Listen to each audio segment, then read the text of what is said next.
Hello, good morning. বাবা, আজকে কিন্তু আমার মেয়ে প্রথমে ইন্ট্রোটা দিয়েই দিল হ্যালো। তো বলো, আজকে আমার সকালবেলায় সব কাজ টাজ হয়ে গেছে, পাপা কাজে চলে গেছে। বলো, পাপা কাজে চলে গেছে। বলো বলো, জ্বর মতন এসছে, এর জন্য আজ কদিন জামা প্যান্ট গোছানো হয় না। আজকে ভাবলাম জামা কাপড়গুলো গোছাই আর তোমাদের সাথে সেটা শেয়ার করি। তো দেখতে পাচ্ছ এই বেলা হয়ে গেছে, সব কমপ্লিট করবো। কমপ্লিট করে মেয়েকে স্নান করাবো, নিজে স্নান করব। আবার তোমরা জানো যে আমি এই 11টা সাড়ে 11টার দিকে আমি ডেলি লাইভে আসি। তো জানি না আজকে লাইভে আসবো কি না, যেটা ভাবছি। হ্যালো, কথা বলতে পারছি না, এত কষ্ট হচ্ছে। তবুও ভাবলাম যে না, আজকে একটা ছোটো ভিডিওই বানিয়ে রাখি।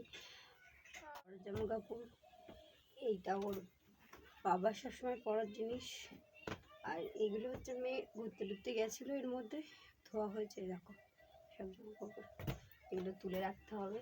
আর এইটা ওর বাবার সব ঘুরতে যাওয়ার জামা প্যান্ট, এইগুলো ধুয়ে রেখেছি। মেয়েরা এই বাবাগুলো তুলে রাখবো, আর আমাদের এগুলো বাইরে রাখবো আর সময় পরার জন্য। আর মেয়েকে দেখো ফোন দেখছে বেশি বেশি সময়, এরকম ভাব নিয়ে থাকে। এখন মাখিয়ে নিচ্ছিলাম মানকে একটু তেল, আর তেল মাখিয়ে ওকে স্নান করাতে নিয়ে যাবো। আরও আমি সামনে ক্যামেরাটা লাগিয়ে রেখেছিলাম বলে ও তেল মাখতে মাখতে এই ভঙ্গিমাগুলো করছিল। যদিও প্রত্যেকদিন তেল মাখার সময় হেভি দুষ্টুমি করে, কিন্তু ক্যামেরাটা আজকে চলছিল বলে চুপচাপ বসে তেল মাখছিল। এরকমভাবে কোনোদিনও তেল মাখে না ও। দৌড়িয়ে একটা মাথায় তেল দিলে দৌড়িয়ে 2-3 মিনিট পরে আবার আসে, সে তারপর হাতে পায়ে তেল মাখায়। মানে এরকম, মানে ভীষণ বদমাইশ সে। তো মানে যদি আমি পুরো দেখাতে যদি পারতাম তাহলে তোমরা বুঝতে পারতে, মানে সে বিশাল। তো যাই হোক, ওকে তেল মাখিয়ে নিলাম, নিয়ে যাবো ওকে স্নান করাতে। আর স্নান করতে তো প্রায় 1-1.5 ঘন্টার বেশি লাগে। আর ও বেশি না, বাড়িতে থেকে থেকে একা থেকে বেশি আদর পেয়ে পেয়ে বাদর হয়ে গেছে। দেখো ঠাম্মা জামা কাপড় কাচ্ছে, ওর সেটা ভালো লাগবে না। ও কী করছে, বসে ওই সার্ফের ওই ফ্যানাগুলো হাতে নিয়ে সারা গায়ে হাতে মাখছে। আমি কিন্তু তেল মাখিয়ে দিয়েছি, তারপরও এই সব অকাজ করে। বলো একটু শম্ভু শম্ভু শম্ভু শিবা মহাদেব। বলো, এটা কি গা ডলার জন্য? একটু দাঁড়াও দেখি তোমার কতটা জল। সুইমিং পুলে বসে তো, সুইমিং পুল। তুমি সুইমিং পুলে বসেছো? হ্যাঁ, ও শম্ভু, তুমি সুইমিং পুলে বসেছো? বাবা। আর চান করানোর পরে হয় এই WWE, শুধু পা ধরে টেনে নিয়ে আসো। গা মোছানোর জন্য এই দেখো দৌড়িয়ে চলে যাচ্ছে, ধরে আনো, জামা পরবে না।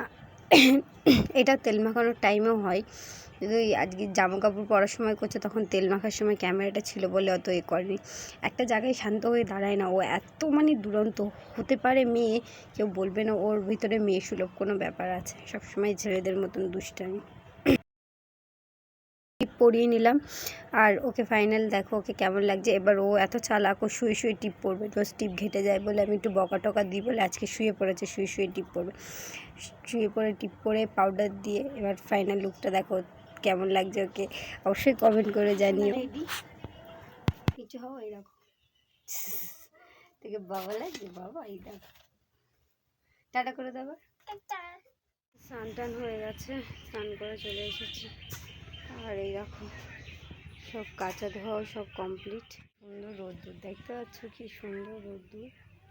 আর এইগুলো মনে হয় মা ভিজিয়ে রেখেছে, মা কাচবে। মার এখনও স্নান হয়নি। আর এখন আর কী করবো, এই স্নান ধান কমপ্লিট, এখন ঘুরে বেড়াবো আর মেয়েকে খাওয়াবো এবার। তো আজকে সকালের এতটুকু ভিডিও তোমাদের কেমন লাগলো অবশ্যই কমেন্ট করে জানিও। আজকের মতন টাটা, নেক্সট ভিডিও দেখা যাবে।